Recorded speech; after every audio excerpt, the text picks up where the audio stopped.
Apple is getting a little more creative with its new products. At a special event in March earlier this year, the company unveiled the Apple Card, a new Apple-branded credit card that's aimed at integrating seamlessly with other Apple products and making it easy to use a credit card without falling into the trap of paying too much interest. But before signing up for a new credit card, you might have some questions about how it all works.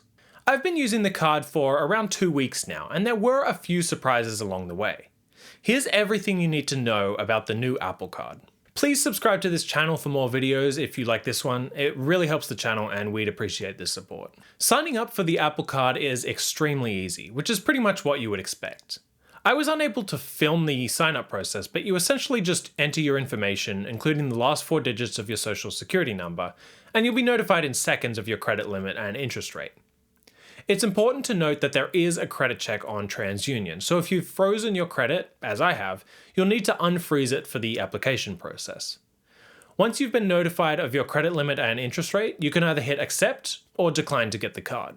Right after you accept, the Apple Card will be available for use on your device. You won't get the physical Apple Card for a few days, but you can use the digital version of it for Apple Pay and even check your card number for online payments. Once your physical card ships, you'll be able to track its location right from the Wallet app, so you'll know when to expect the new card. The physical card itself is also very easy to set up and activate, but it depends on your iPhone model. If you have an iPhone XS or XS Max, you can simply hold your phone to the packaging to activate the card, and then follow the prompts.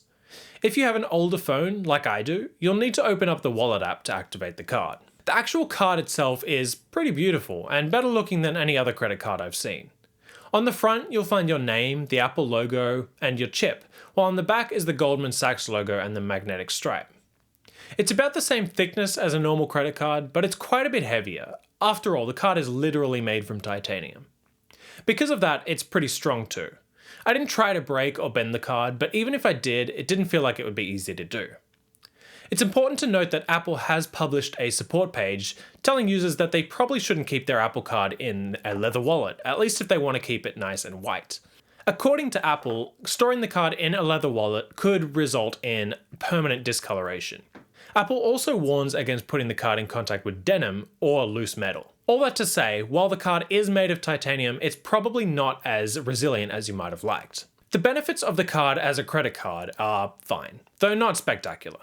Rewards are basically in the form of cashback, and how much cashback you get will depend on how you use the card. If you use the card at an Apple store or on Apple products, including for Apple Music and other Apple services, you'll get 3% cashback. Recently it was announced that you'll also get 3% cashback in the Uber Eats and Uber app, and there might be other apps and services added down the line. For other Apple Pay purchases using the card, you'll get 2% back, and if you have to use the physical card, you'll get 1%. Cashback is credited to your Apple Pay Cash, and Apple labels it as Daily Cash. That name is a little misleading. You won't actually get cashback until the transaction clears, which usually takes a day or so. So you won't see the cashback from your first purchase the same day that you actually make the purchase. Other notable credit card features including the fact that there are no fees, including international fees or late fees. When it comes to credit card rewards, I'm no credit card expert, but comparing it to other cards makes it clear that while the rewards are fine, they're not amazing. You can get more cash back or other rewards that might be better for you from other credit cards. That said, while the rewards aren't incredible, some of the features of the card are. Notably, the card is ultra secure.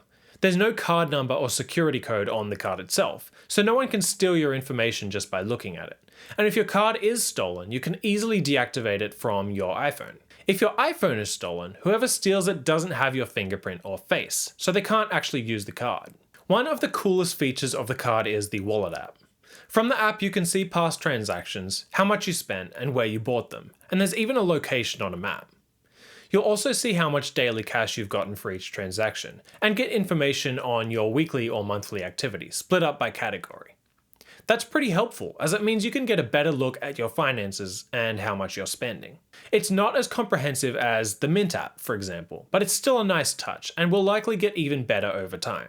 Last but not least, from the Wallet app, you'll be able to pay your bill.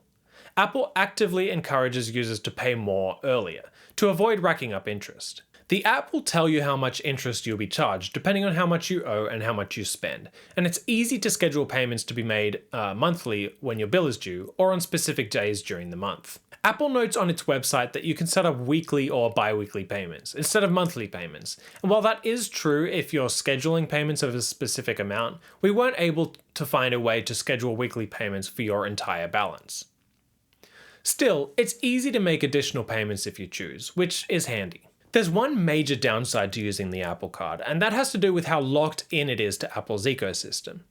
If you get the Apple Card, you better be totally satisfied with Apple's products and expect to use them for the foreseeable future, as there's no way to manage your card or pay off your bill on other phones. In other words, if down the line you decide to switch to an Android phone, you'll also have to give up your credit card, and that's a pretty major issue. It's clearly a way for Apple to keep users locked into the Apple ecosystem, and that's something to keep in mind before you apply. That's about everything you need to know about the Apple Card. Again, if you like this video, please subscribe to this channel. My name is Christian, and we'll see you next time. See ya.